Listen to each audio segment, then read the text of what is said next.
Tuloy lang muna.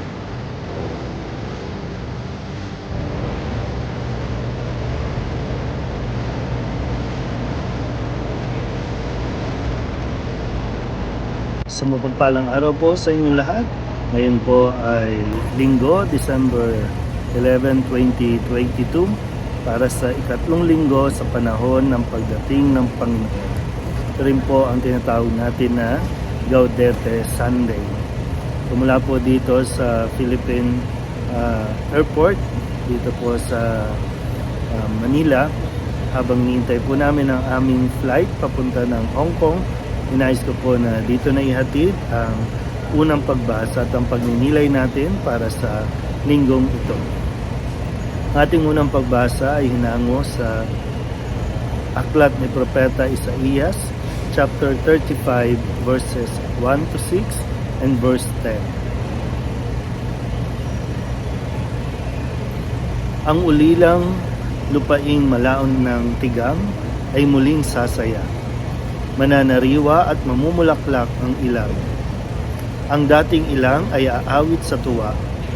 Ito'y muling gaganda tulad ng mga bundok ng Libano at mamumunga ng sagana tulad ng Carmelo at Saron. Mamamasdan ng lahat ang kaningningan at kapangyarihan ng Panginoon.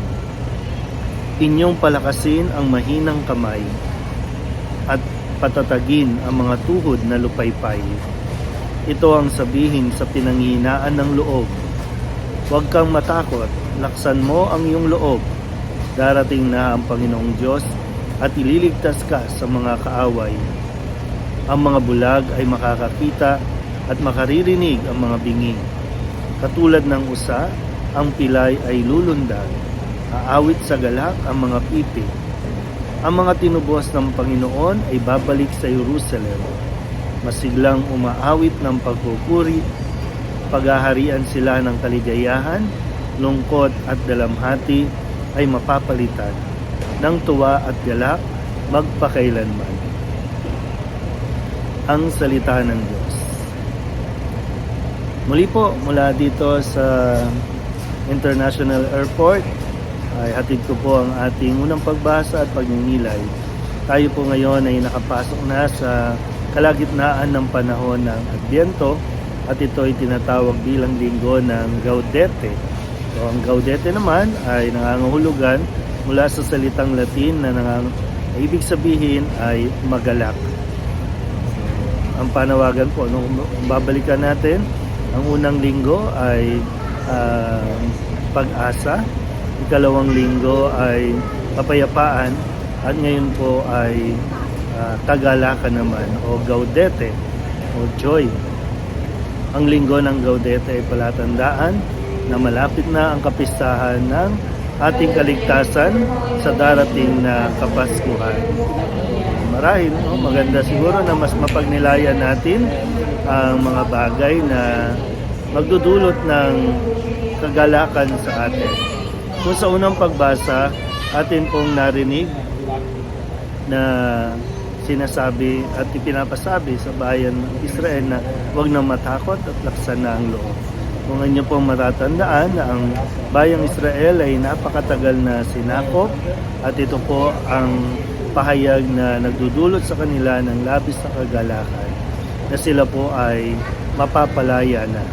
Sila ay muling maibabalik sa kanilang lupain kung kaya't nararapat lamang na magalak.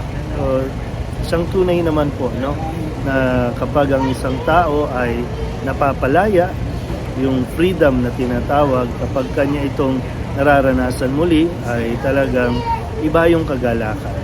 Kung may mga pang-aalipin o nang-aalipin, kapag ikaw po ay nakalaya ay talagang masaya, talagang kagalakan ang iyo pong mararamdaman.